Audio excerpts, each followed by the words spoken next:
வணக்கம் நண்பர்களே. ஏதாவது ஒரு விஷயத்தை யாரேனும் ஒருவர் சொன்னால், அதனை ஏற்றுக்கொள்ள விரும்பாமல் எதிர்வாதம் செய்கிற நிறைய பேரை நாம் அன்றாட வாழ்வில் காணலாம். கருத்து சரியானது தானா? ஒருவேளை அது சரியாக கூட இருக்கலாம். சரியாக இருந்தாலும் ஏற்கக்கூடாது என்ற மனநிலைக்கு ஆளாகி எதிர்வாதம் செய்திடுவர். அன்றாடம் தொலைக்காட்சிகளில் நடக்கும் விவாத நிகழ்ச்சிகளே இதற்கு ஒரு சாட்சி என்று கூட சொல்லலாம். இப்படித்தான் கழுதை ஒன்று புலியிடம் பயங்கர வாக்குவாதம் செய்து கொண்டிருந்தது. என்னன்னு தெரியுமா? புல்லின் நிறம் நீலம் என்று. உடனே இல்லை இல்லை, புல்லின் நிறம் பச்சை என்று புலி எதிர்வாதம் செய்தது. வாக்குவாதம் உச்சமடைந்து பஞ்சாயத்துக்கு போவது என முடிவெடுத்து காட்டு ராஜாவான சிங்கத்தை தேடி இரண்டும் சென்றன. சிம்மாசனத்தில் அமர்ந்திருந்த சிங்கத்தின் முன் இரண்டு பேரும் போய் நின்றன.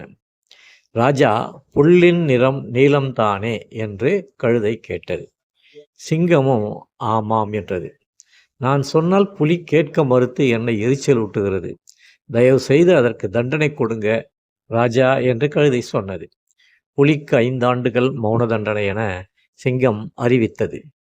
ஜெயித்த மகிழ்ச்சியில் கழுதை துள்ளி குதித்து தன் வழியில் சென்றது. புலியும் தண்டனை ஏற்றுக்கொண்டது. ஆனால் சிங்கத்திடம் ஒரு கேள்வி கேட்டது. அரசே, நீங்கள் ஏன் என்னை தண்டித்தீர்கள்?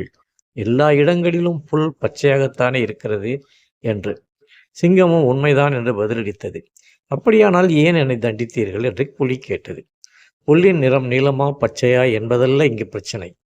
இதற்காக கழுதையுடன் வாதிட்டு நேரத்தை வீணடிப்பது மட்டுமல்லாமல் அந்த கேள்வியால் என்னை தொந்தரவு செய்வது உன்னை போன்ற துணிச்சலான புத்திசாலித்தனமானவனால் தேவையற்றது என்பதால் தான் உனக்கு அந்த தண்டனையை விதித்தேன் என்று சிங்கம் விடையளித்தது.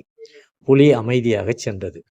உண்மை அல்லது யதார்த்தத்தை பற்றி கவலைப்படாத முட்டாள்கள் மற்றும் வெறியருடன் வாதிட்டு நேரத்தை வீணடிப்பது மிக மோசமான செயல்.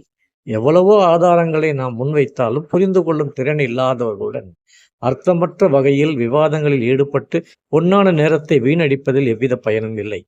அறியாமை அலறும்போது புத்திசாலித்தனம் அமைதியாக இருக்குமாம். நம் அமைதி அதிக மதிப்புடையது என்பதை நாம் உணர்வோமானால் வீணான வேண்டாத விவாதங்களில் பங்கேற்க மாட்டோம். வேண்டாமே கழுதைகளுடன் வீண்வாதம். மீண்டும் சந்திப்போம். நன்றி, வணக்கம்.